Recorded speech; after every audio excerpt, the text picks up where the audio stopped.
नाशिक महानगरपालिका निवडणूक स्वबळावर लढल्यानंतर भारतीय जनता पक्षाला आपले मित्रपक्ष असणाऱ्या शिवसेना आणि राष्ट्रवादी काँग्रेसची आठवण झाली।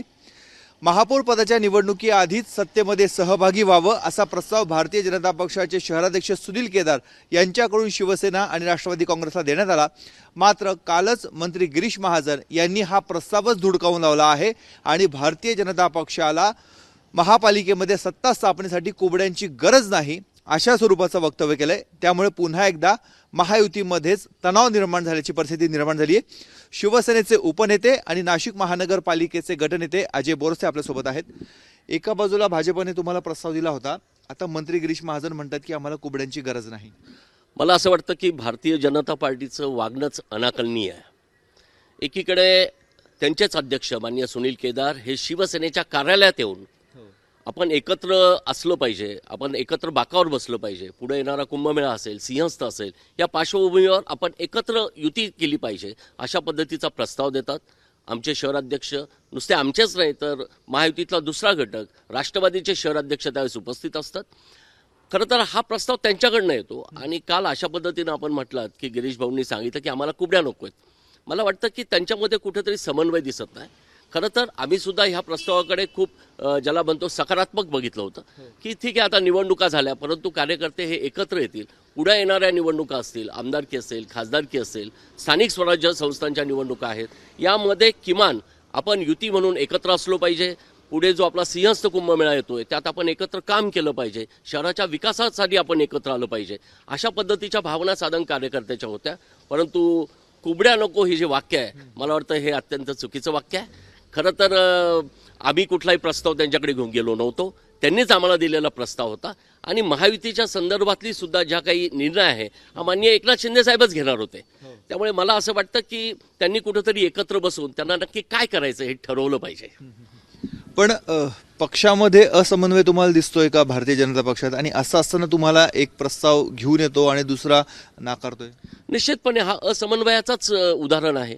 एकीकडे शहराध्यक्ष, मी दुसरं कोणी पदाधिकारी नाही सांगत आहे, की भारतीय जनता पार्टीचे शहर अध्यक्ष शिवसेना कार्यालयात येतात, लक्षात घ्या, आम्ही गेलेलो नाही, त्यांनी प्रस्ताव दिलेला आहे।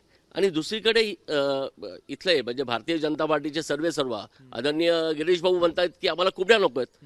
मुळात मला असं वाटतं की यांनी आधी एकत्र बसावं, यांना महायुती करायची आहे नाही करायची या संदर्भात यांनी एकत्र ठरवावं आणि मग जो काय प्रस्ताव तो आम्हाला द्यावा।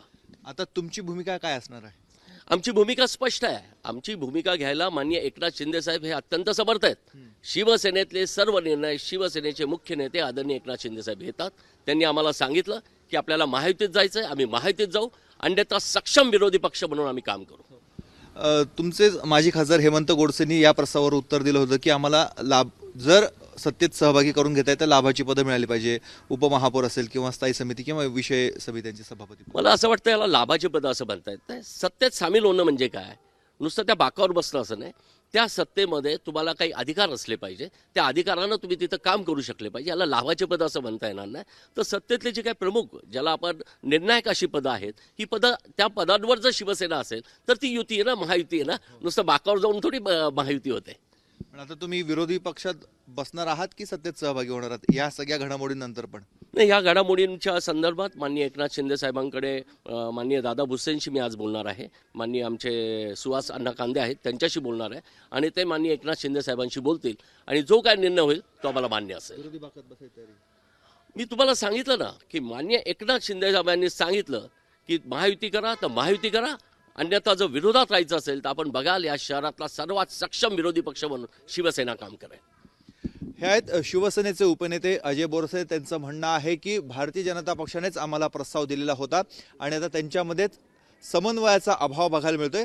त्यामुळे सक्षम विरोधी पक्ष नेता म्हणून शिवसेना ही भारतीय जनता पक्षासमोर उतरेल आणि महापालिकेमधलं राजकारण त्या पद्धतीने रंगेल अशी सध्या चिन्ह दिसतंय। येत्या 1 ते 2 दिवसांमध्ये नेमक्या काय घडामोडी घडतात हे बघणं तेवढंच महत्त्वाचं आहे। कॅमेरामन मंगेशसह मुकुल कुलकर्णी, एबीपी माझा, नाशिक। एबीपी माझा, उघडा डोळे बघा नीट।